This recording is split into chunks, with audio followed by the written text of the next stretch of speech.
กราบสบายดีเนาะมื้อนี้เฮาสิมาเลินบ้านนาแหเนาะมาแจกขนมเนาะ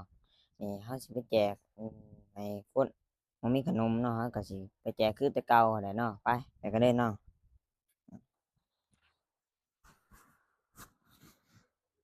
ย่างไปนี่เอาให้เราทงหนึ่งงับกลับไปโอ้สู้เด้อสู้เด้อมันเป็นกำลังใจหายตึกจนหอดคำพอเด้อให้มันไหลประคอจักโล พูดให้พูดหน่อยนะปะโอ้สู้ตึกอยู่หันเนี่ยทำจนสิได้อยู่หรอกโอ้มันนี่มาฮะเบิ่งเขาตึกเป็ดตึกมาแต่เท่าเสาบ่ละเอาจะให้ขนมเพิ่นเนาะให้ผู้น้อยนี่ก่อนผู้น้อยก็เบิ่งเขาจนหอดคำสู้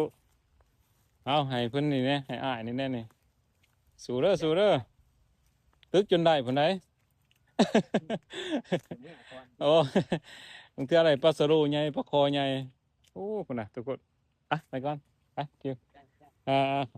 สู้เด้อ